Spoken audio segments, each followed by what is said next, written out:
When I go through the book Kaoboys by B.N. Raman, who was in the research and analysis wing of India, I feel like history is repeating itself when I'm following the recent saga of 𝗤𝙜𝗻𝙜 Pannu.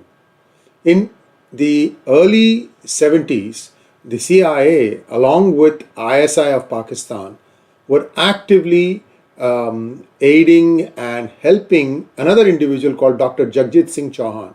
So to understand what is happening today with Khalistan and all these things, wherein now you have a much more nuanced, much more louder, in-your-face movement, we need to go back in history to follow what is going on. I have borrowed liberally from the book by Sree Raman on what happened and a view of the events from the ringside seat. So here we go. So who is Dr. 𝙤𝙤𝙤 Chohan? He was a deputy speaker in the state of Punjab. He also became the finance minister. This happened between the period 1967 to 1969. And then he went to the United Kingdom and then something happened. So to understand what happened, we need to go back a little bit from the time of independence. You know, post 1947, Sikhs were the first to migrate to the United Kingdom. They followed their customs, but over time found employers insisting that they shave their beard and remove their turbans. Indian High Commission did not intervene to help them.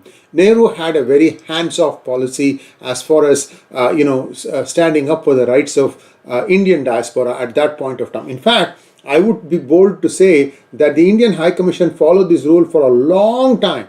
It's only in the recent past, especially after I think Sushma Swaraj, that the Indian High Commission, the Indian consulate started becoming much more proactive, much more helpful to its diaspora. I have to admit that. That was a big change that the Modi administration brought. So, get back to what is happening between 47 and 60s. The Sikhs saw Israel stand up for the Jews of the United Kingdom, but not India. Israel allowed dual nationality, but not India. The Sikh drivers and conductors in the United Kingdom formed an organization called Sikh Home Rule Movement.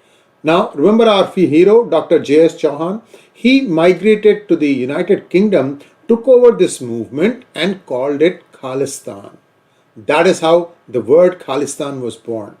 Now, in 1971, things were getting really ugly in East Pakistan. Lots of people were being uprooted, killed, genocides of Hindus, and even the liberals of Bangladesh, or what would become Bangladesh, was taking place. And Indira Gandhi was traveling far and wide and listing the atrocities that were being committed by Tika Khan, the guy who was the chief of Pak army in the East Pakistan. Now, to counter this, Pakistan, with the help of the United States, especially Dr. Henry Kissinger, got Dr. 𝙤𝙤𝙤 Chohan. Remember, he was sitting in United Kingdom. In fact, before he came to US, they got him to US, but before he came to US, he made a trip to Pakistan, and Yahya Khan gave him some Sikh manuscript from the Nankana Sahib to make him look as if this guy was the custodian of the Sikh Panth. Anyway, so this guy comes to US, and Henry Kissinger and his department allowed him to meet the press. I'd love for Dr. Kissinger to come and explain to us how and why he did this thing on P Gurus. You're welcome, sir. You know how to contact me. An ad appeared on October 13th, 1971. This is December 4th is when the war started. So it's about a month before that. In the New York Times, proclaiming the beginnings of a movement for an independent Sikh state. Now, the RAW made some inquiries and they found out that the Pakistani embassy in Washington, D.C. had paid for this advertisement. So even here, Kissinger was careful that the CIA name not appear. Now, once Indira Gandhi went out of power in 1977, the CIA and the ISI abruptly discontinued supporting 𝙤𝙤𝙤 Chohan.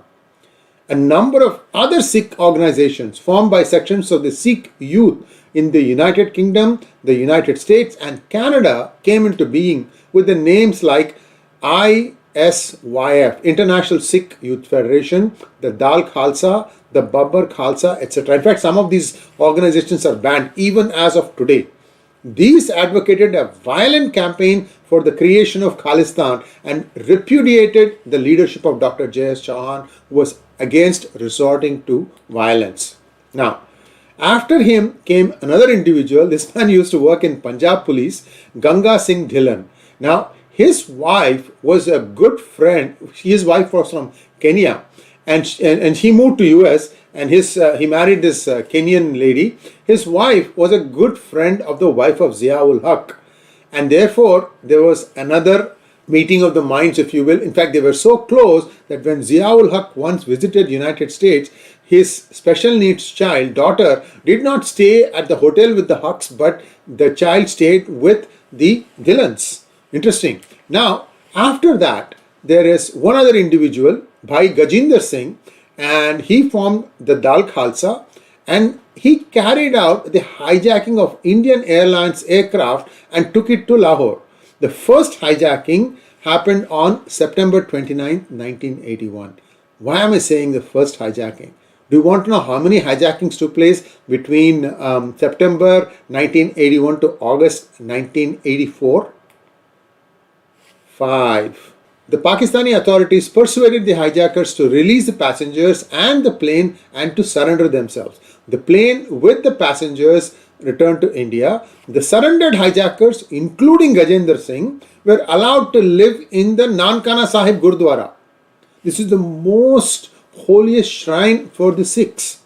The Zia-Ul-Haq government refused to hand them over to the Indian government for investigation and trial. A total of 5 times the same thing was attempted. However, the fifth and the last hijacking that took place on the 24th of August 1984 ended differently. How? Let me tell you what happened. The fifth time, when the aircraft landed in Lahore, the ISI officials found that the terrorists had hijacked it with a toy gun, not a real weapon. They therefore gave the terrorists a revolver and persuaded them to go to Dubai. Now, every time this used to happen, the UAE authorities would not cooperate with India. But this time was different.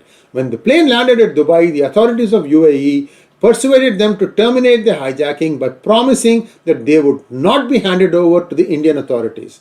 The hijackers released the plane and passengers so that they could go back to India and handed over the revolver to the security authorities of Dubai. They wanted that they should be allowed to go to the US. They seemed confident that the US would not act against them. Here is where the Indian government played a real good trick. They chartered a private plane, and they had the plane filled with security, commandos, and officials of the RAW and IB. They flew it down to Dubai. They landed there, and they talked to the UAE officials. They persuaded them that this time things were going to be different. And none of the people got off the plane. The plane just landed, and it made it look to the hijackers who were, looking to see what this new plane brings, saying that this plane, nobody got off the plane. Okay, so the hijackers thought, aha, here is the plane that is going to come take us to the United States. And the UAE told the hijackers that, look, the plane that you had asked for has come. Here is the plane. You can now go, and then you can go to United States. You will all be heroes. So the hijackers come, they board the plane, and then to their consternation, they find that this is all Indian security people there. They're overpowered, and everybody was taken back to India. In fact, even the pilots didn't know where they were supposed to head. But they complied, and the hijackers, the entire lot was brought back to India. This was August 24th, 1984. You can see that a lot has happened, and all this happened because the Pakistani army, well, the army has a country, we know that, especially Zia-Ul-Haq, wanted to inflict 1,000 cuts on India, and these were his ways of trying to create unrest and instability in India. As to why Mrs. Indira Gandhi allowed the 93,000 prisoners of war to go and not even demand that Pakistan vacate POK and Gilgit-Baltistan, that was the one moment that she could have hard bargained. I have no clue why she didn't do that. Anyway, these are all mistakes that all of us are paying today. Thanks for watching. Please like, share and subscribe to our channel. Don't forget to click on the bell button for notifications. Namaskar.